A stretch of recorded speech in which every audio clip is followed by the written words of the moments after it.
మంగళూరు వారి షార్ట్ భాగవతం క్లాస్లో ఉన్నాము.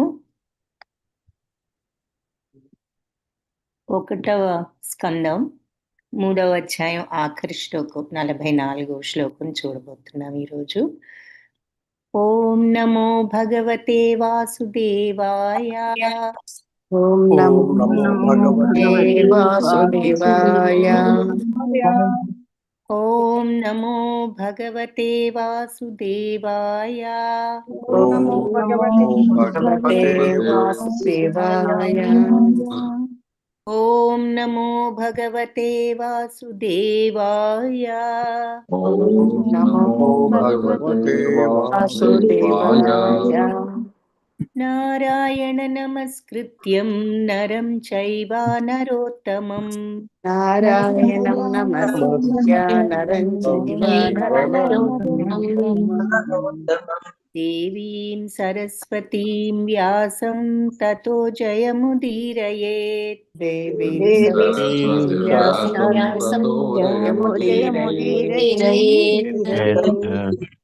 నష్టప్రాయేష్వ భద్రేషు నిత్యం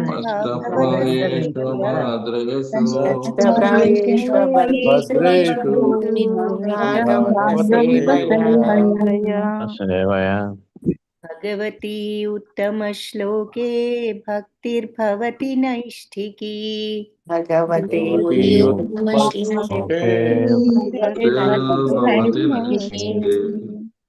మూకం కరోతి వాచాలం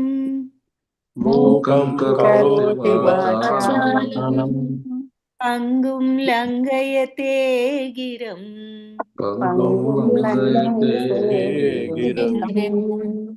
యత్కృపాతమహం వందే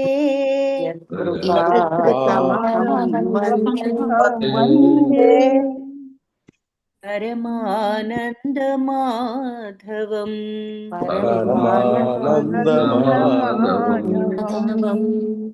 యత్కృపాతమహం వందే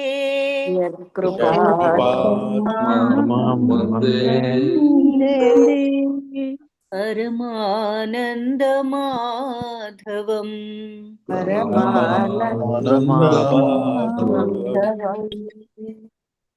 హరే కృష్ణ. సో నిన్న శ్లోకం 43వ శ్లోకంలో మరి భగవంతుడు ఈ తన స్వధామానికి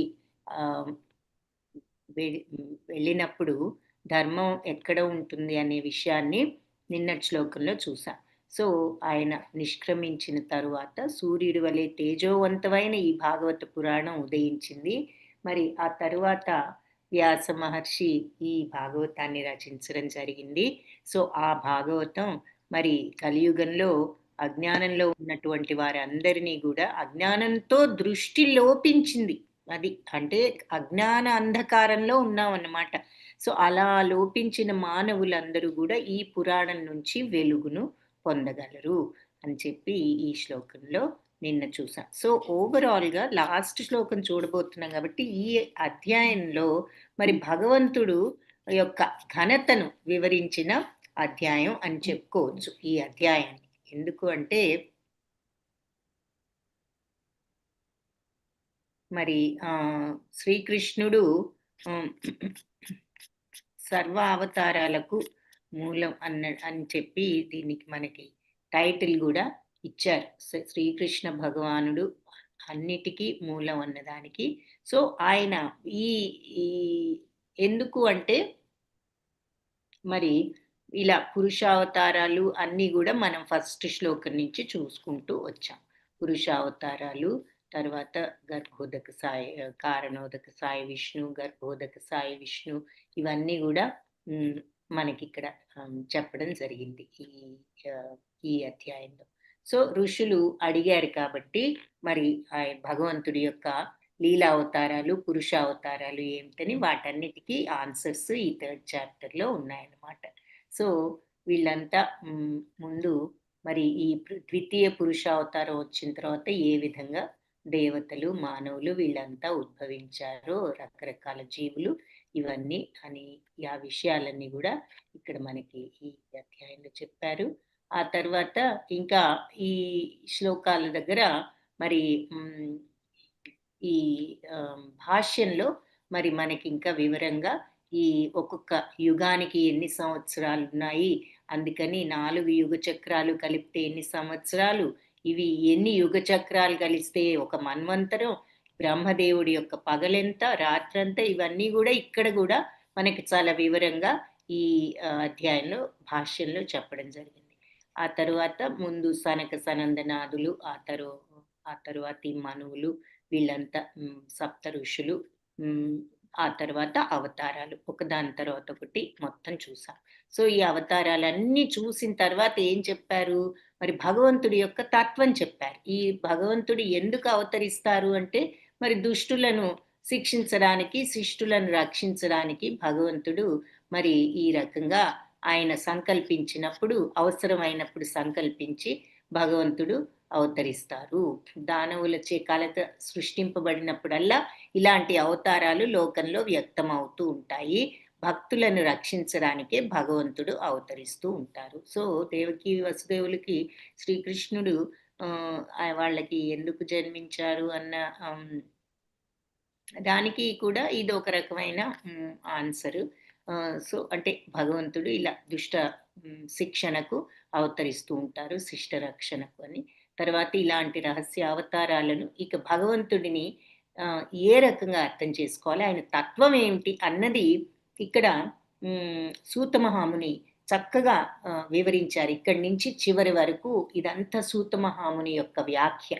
సో ఆయన ఉదయ సంధ్యల్లో భగవంతుని కీర్తించే వాళ్ళు అన్ని దుఃఖాల నుంచి విడుదల చెందగలరు అంటూ మొదలుపెట్టి ఈ అవతారాలన్నీ చెప్పిన తర్వాత మరి ఇక ఈ భౌతిక జగం భగవంతుని యొక్క విరాట్ స్వరూపం గురించి అల్పజ్ఞులకు ఆయన ఏ రకంగా సరిగ్గా అర్థం చేసుకోలేరు. భగవంతుడు భౌతిక రూపరహితుడు. ఈ భౌతిక రూపం ఈ రహితుడు అంటే లేనివాడు. అంటే భగవంతుడికి రూపం లేదు అనేది కాదు. ముఖ్యంగా భౌతిక రూపం అంటే నిజంగానే అంటే ఫిజికల్ బాడీ దేనితో ఉంటుంది, ఈ సత్వరజ స్తమో గుణాలతో కూడి ఉంటుంది. సో భగవంతుడికి అటువంటి శరీరం కాదు కాబట్టి ఆయన వీటన్నిటికీ అతీతుడు కాబట్టి ఆ మాట కూడా వాడారు. అలా రకరకాలుగా భగవంతుడి యొక్క ఘనతను చెప్తూ శుద్ధాత్మ యందు భౌతిక దేహ భావనలను ఆరోపిస్తూ ఉంటారు అజ్ఞానంతో అంటూ ఇక్కడ కొన్ని విషయాలు చెప్పారు. అజ్ఞానులు ఏ రకంగా చూస్తారు, ఏ రకంగా భగవంతుడిని వాళ్ళు అర్థం చేసుకోలేరు అని చెప్పి తర్వాత స్థూల రూపం గురించి, సూక్ష్మ రూపం గురించి ఇవన్నీ కూడా మనకి వివరంగా ఇక్కడ సూత మహాముని చెప్పడం జరిగిందనమాట.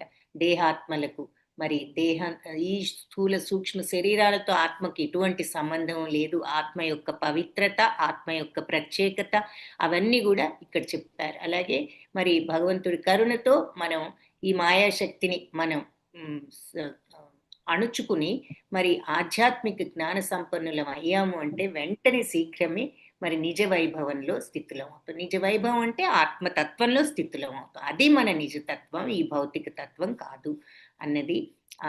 ఎప్పుడైతే మనం మరి ఈ మాయాశక్తి నుంచి బయటపడగలిగి ఆ ఆధ్యాత్మిక జ్ఞాన సంపన్నులం అయ్యాము అంటే అప్పుడు నిజ వైభవంలో స్థిరపడతాము.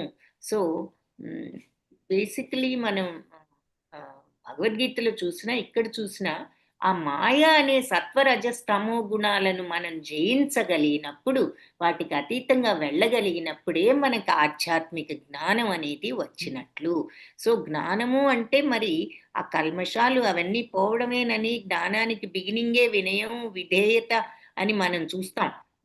సో ఆ రకమైనటువంటి శుద్ధమైన తత్వం ఉన్నప్పుడే ఆధ్యాత్మిక తత్వం మనకి ఆ జ్ఞానం ఏర్పడుతుంది. అది ఏర్పడినప్పుడు ఆటోమేటిక్గా మనం ఆత్మస్థితిలో, ఆత్మతత్వంలో స్థిరమవుతాం, నెలకొనగలుగుతాం. అదే మన నిజ వైభవం. నిజ వైభవం మన ఆత్మతత్వమే కానీ ఈ మాయాతత్వం అయినటువంటి ఈ భౌతిక సూక్ష్మ శరీరం, మనసు, బుద్ధి, అహంకారం కాదు మన తత్వం. ఇదంతా కూడా భౌతిక ప్రపంచంలో మనం అలవర్చుకున్న తత్వము ఇది కాదు. మన యొక్క శుద్ధ స్థితి ఏది అంటే సచ్చిదానంద తత్వమైన మన ఆత్మతత్వం. సో అది కూడా ఈ విషయాలన్నీ చక్కగా ఇక్కడ సూత మహాముని వర్ణించారు. ఆ తర్వాత భగవంతుడి యొక్క జన్మ కర్మలను ఆయన ఏ రకంగా మహాత్ములు ఆయనను అర్థం చేసుకుంటారు, ఆయన యొక్క మహత్యం ఏమిటి, ఆయన ఘనత ఏమిటి, ఆయన ఘనతను ఈ మహాత్ములు ఏ విధంగా అర్థం చేసుకుంటారు అనేది, ప్రతి జీవిలో ఆయన ఉన్నారు, సర్వస్వతంత్రుడు అంటూ ఆ కారణాలన్నీ షడేంద్రియాలకు ప్రభువు, షడ్విభూతి పూర్ణుడు అని భగవంతుని గురించి చెప్పడం. ఇదంతా చూసిన తర్వాత మరి ఇక లాస్ట్‌కి ఏ రకంగా వ్యాసదేవులు మరి దీనిని రచించి తన పుత్రుడికి అందించింది చూసాము. ఆ తర్వాత సుఖదేవ గోస్వామి గంగా నదీ తీరంలో ఉన్న పరీక్షిత్ మహారాజు మరణం కోసం ఎదురు చూస్తూ ఉంటే ఆయనకిది ప్రవచనం చేయడం జరిగింది. అందరి యొక్క ఋషులు వాళ్ళందరి విన్నపం మీద. ఆ తర్వాత భగవంతుడు మరి తన స్వధామానికి తిరిగి వెళ్ళిన తర్వాత భాగవత పురాణంలో మరి మనుష్యులందరూ కూడా జ్ఞానం అనేటటువంటి వెలుగును పొందగలరు. అంధకారం నుంచి ఈ వెలుగుతో అందరూ అంధకారం నుండి తప్పించుకోగలరు కలియుగంలో ఉన్న మానవులు అని చెప్పి 43rd శ్లోకాలు చెప్పారు. ఇప్పుడు లాస్ట్ శ్లోకాలు తత్ర కీర్తియతో విప్రశేర్భూరి తేజసః అహం చాధ్యగమం తత్ర నివిష్టస్తదనుగ్రహాత్ సోహం శ్రావయిష్యామి యథాధీతం యథామతి.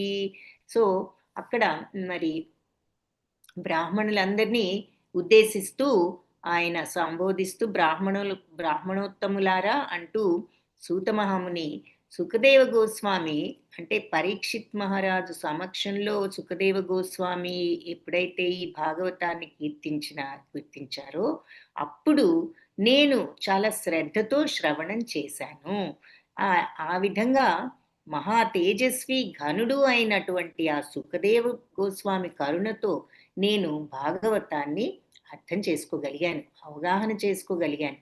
ఇప్పుడు ఆ విషయాన్నే నేను ఆయన నుండి శ్రవణం చేసి అర్థం చేసుకున్న ఈ భాగవతాన్ని మీ అందరికీ కూడా వినిపించడానికి ప్రయత్నిస్తాను అని చెప్పారు. తత్ర అప్పుడు కీర్తయతో అతను కీర్తిస్తున్నప్పుడు విప్రర్షే అంటే బ్రాహ్మణులారా, విప్రర్షే గొప్ప బ్రహ్మర్షి నుండి భూరి ఘనుడైనటువంటి తేజోవంతుడు శక్తి సంపన్నుడు అయినటువంటి అహం చ నేను కూడా అధ్యగమం తెలుసుకున్నాను. తత్ర అప్పుడు నివిష్ట, తత్ర అంటే అప్పుడు ఆ సమయంలో ఆ సమావేశంలో నివిష్ట ఎంతో శ్రద్ధతో తత్ అనుగ్రహాత్ ఆయన అనుగ్రహం వల్ల నేను కూడా మరి ఆ సమావేశం నుంచి అధ్యగమం తెలుసుకున్నాను.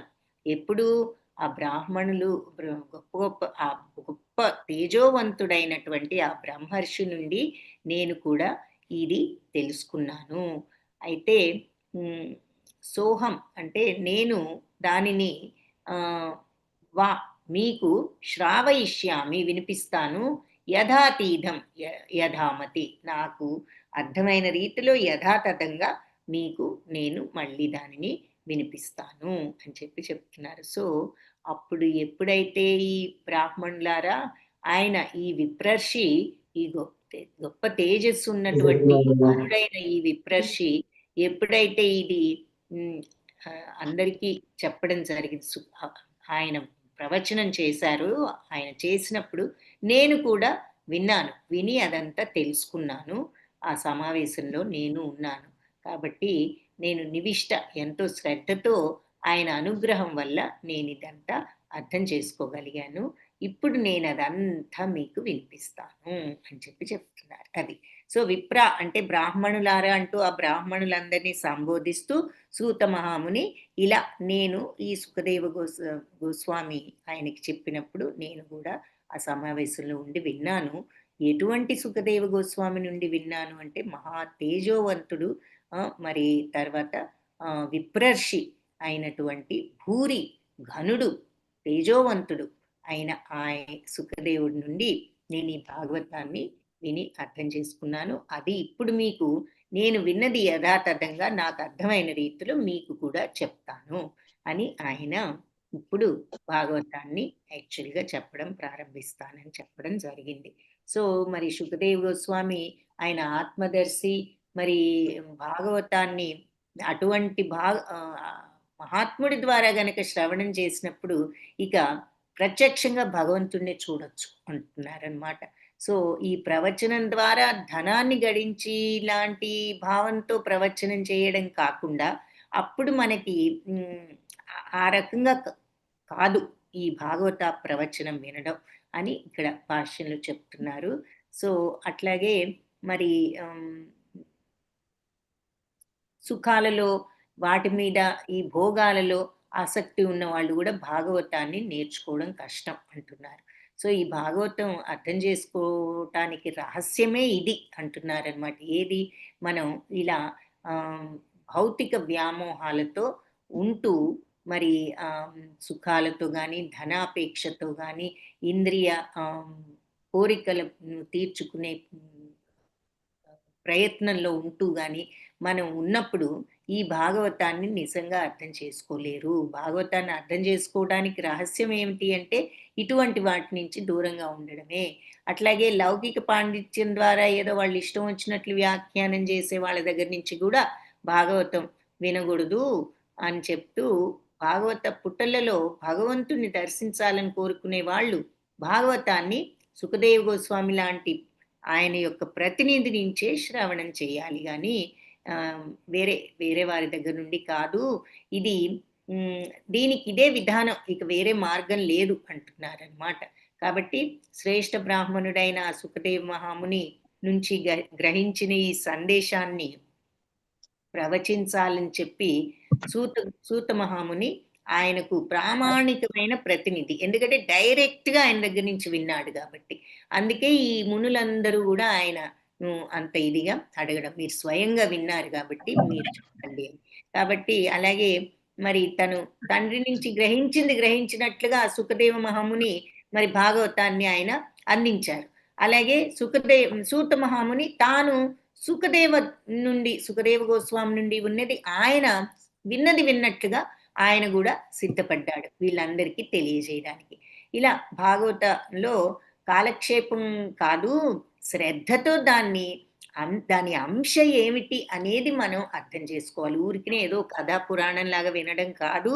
అసలు దానిలో ఉన్న ఉద్దేశ్యం ఏమిటి, దాని నిజమైన అర్థం ఏమిటి అనేది మనం ట్రూగా అండర్స్టాండ్ చేసుకోవాలి అంటున్నారు. సూత మహాముని మరి భాగవత రసాన్ని చెవుల ద్వారా ఆయన స్వీకరించాడు, క్రోలాడు. అంటే నివిష్ట అనే పదం ఇక్కడ అది సూచిస్తోంది. ఇక్కడ ఈ శ్లోకంలో ఆయన ఈ పదం వాడారు. నివిష్ట అంటే ఎంతో శ్రద్ధతో, తత్ అనుగ్రహాత్ ఆయన యొక్క అనుగ్రహం వలన, సోహం నేను కూడా విన్నాను అని చెప్పి ఆయన చెప్పారు. సో అనివిష్ట అనే పదం ఆయన ఎంత శ్రద్ధగా విన్నాడనే చెప్తుంది. సో భాగవత శ్రవణానికి ఆ రకమైనటువంటి శ్రవణం ఉండాలి. ఆ శ్రద్ధ ప్రతి ఒక్కరు కూడా ఎంతో శ్రద్ధతో ఒక ప్రామాణికుడి దగ్గర నుంచి శ్రవణం చేయాలి.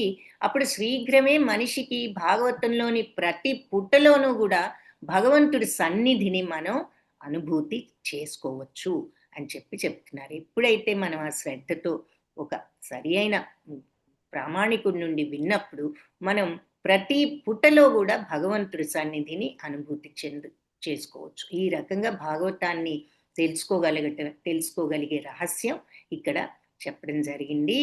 మనసు శుద్ధంగా లేనివాడు ఎప్పుడు కూడా శ్రద్ధను కనపరచలేడు.